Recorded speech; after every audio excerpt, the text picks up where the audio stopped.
it is a matter of accidental delay. I mean, I've seen this in my daughter. My daughter, although she had terrible health problems and that complicated her life a lot, she had initially thought that she might want to go be a physician, but that's like 12 years. And she was also very oriented towards having children. And she's managed to have one child despite her health problems. But that desire to pursue an intense educational pathway does exist in conflict, certainly with an early start to family development.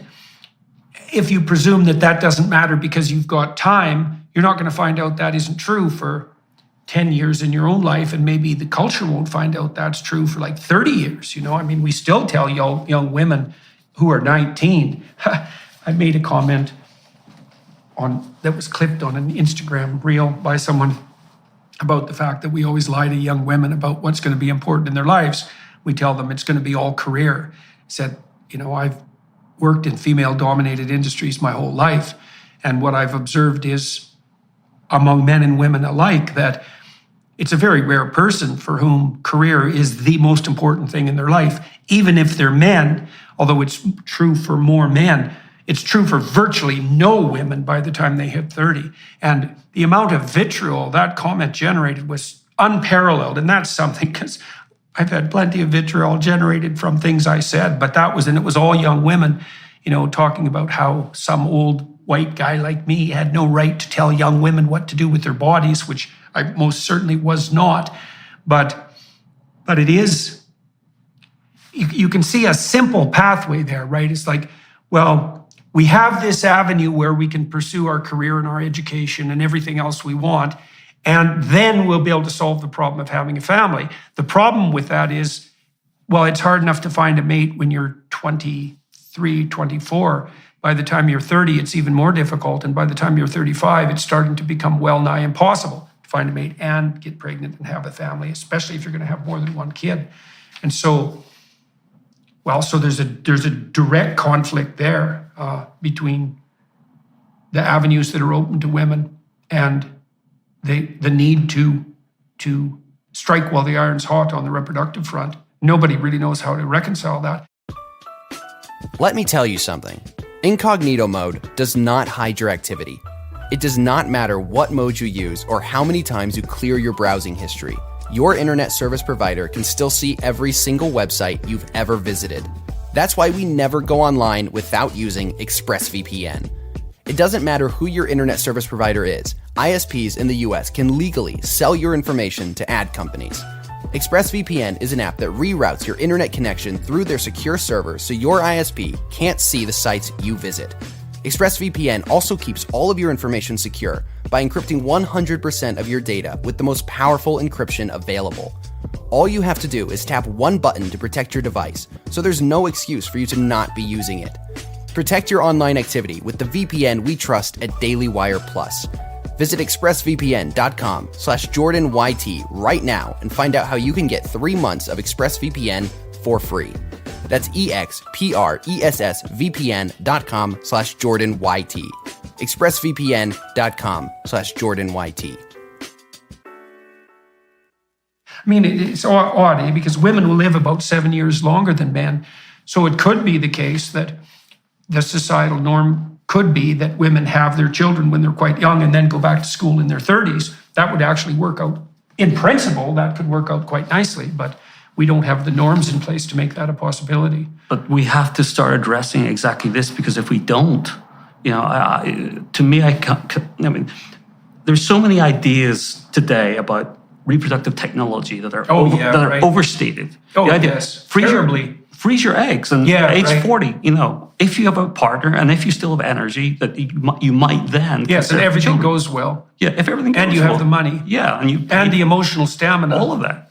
So part of what I'm hoping to do through the documentary and my work after this is to just increase awareness, particularly to women, but you need a man as well, so it's both, that the fertility window is much shorter and the ability to have children gets harder and harder and harder. It's not just about getting pregnant, it's about being able to deliver, being able to see the pregnancy through to, which gets exponentially harder very, very quickly.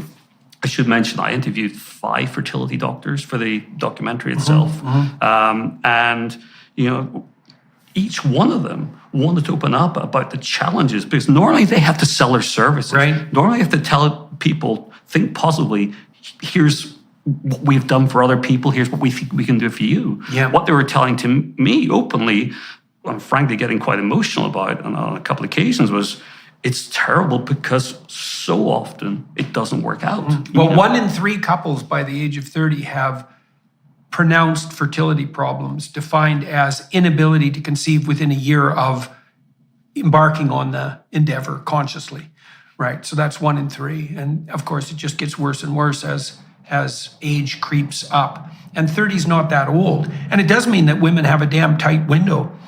It's 13 years, let's say, by the time you're 17.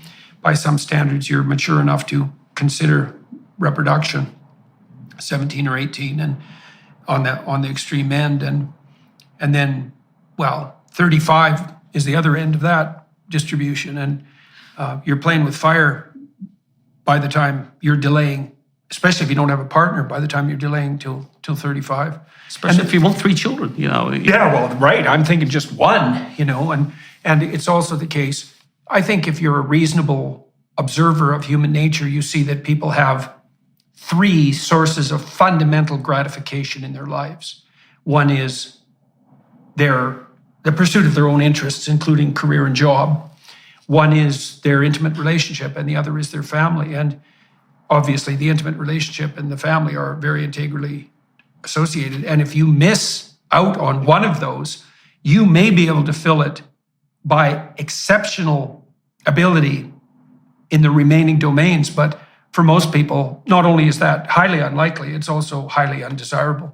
So, because to take the point as well, here am I, an older male talking about things that are very sensitive to women, but there are a lot of women out there saying the exact same thing. And there was one this morning. I got an email from Melanie Notkin, who's written a book called Otherhood, who herself has no children, and she put it succinctly that, in her words, women are going through the education path, the career path, to try to ultimately fall in love and have a family. yeah, right. Exactly. It's all linked. Yeah, well, I think it's the same for men.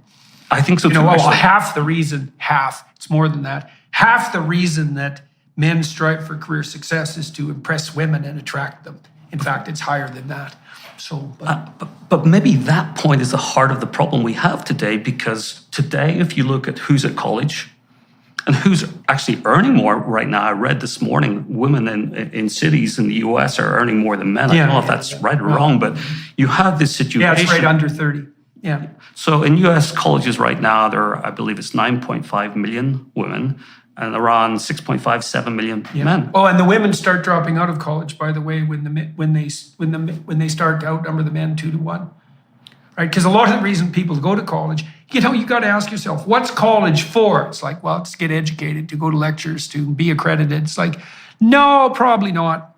Probably the reason people go to college is to find a mate, and there's a selected pool there, and you have a decent chance of finding someone, of approximately your ability and forward-looking vision, let's say. And the reason people are willing to shell out between $150,000 and $250,000 for 4 years is in no small part so that they can find a mate. Well, and if you demolish that by, radically decreasing the number of available men, for example, you're just going to blow the whole enterprise out of the water, which is already what's happening. And absolutely. And this is perhaps my greatest concern, because I think if we make young people more aware of fertility, the fertility window, they might want to have children earlier. If we link that to in some way enabling careers later in life, which has to fundamentally happen for this to work, we might still be left with a situation where women who, the term is hypergamy, where women typically want to marry someone at least as educated, at least as successful,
taller than they are. Yeah, yeah. But if we're in a situation where there's so few men getting the same level of education, we might be left with this imbalance. Oh yeah, So- that's already happening clearly.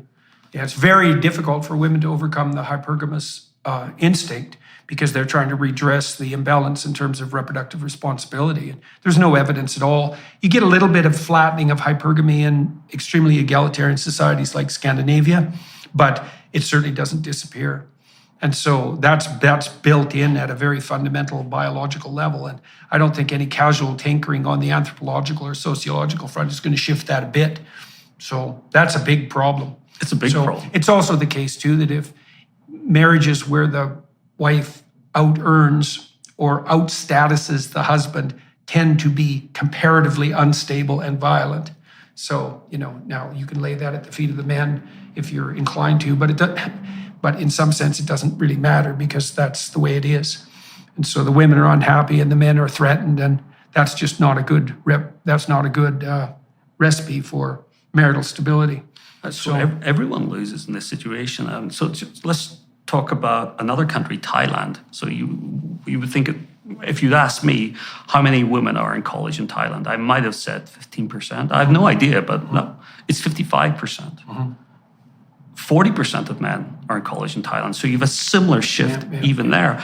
And what's happening to the men? The documentary, we went to a temple where monks are trying to rehabilitate young men who fell out of college or didn't go to college, moreover. Yeah. What they did, age 16, 18, was turn to alcohol, was turn to substances, to drive taxis because they could get some cash, because there was no point trying to compete with a woman. Yeah. So you have these deep societal problems, but yet I want to be really clear that the answer to this is not in some way preventing women from getting an education. That's just not going to function. How are you going to do that? Well, you also lose access to half the world's brain power. Of course. And, there are people who think that, and there are people who I think want to use this conversation to promote that, because I've seen comments along those lines too often. This has to be, therefore, partly about men in some way, asking why are men excluded from society? Why are they becoming incels? Or in Japan, they call them otakus, the young man who stays home playing his gaming systems. And See, I don't think that's the right question. I think we almost always ask questions backwards. Why people become...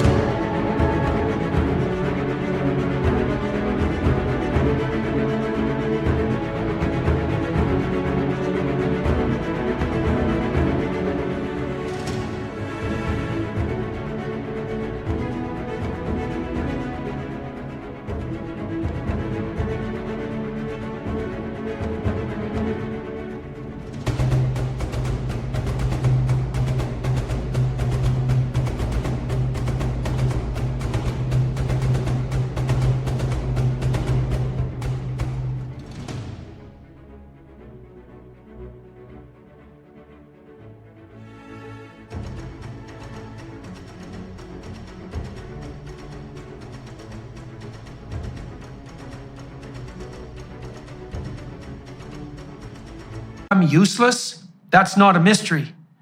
It's easy to be useless. The mystery is why that doesn't happen to everyone all the time. And the answer is because we build up extremely careful structures of societal discipline to encourage people to adopt mature long-term responsibility and to reward them judiciously for doing so. And when you allow those structures to collapse or work consciously to undermine them, then you get default to the default. And the default is useless. It's short-term gratification. And so you never need an explanation for that. It's like, well, why do people turn to short-term gratification? Because it's gratifying in the short term. It's easy. Now, encouraging men to shed their Peter Pan persona, juvenile Peter Pan persona, and to adopt mature responsibility, that's a real challenge for every society. And we are increasingly not only failing at doing that, but punishing young men for developing, say, the virtues of ambition and even sexual desire, for that matter.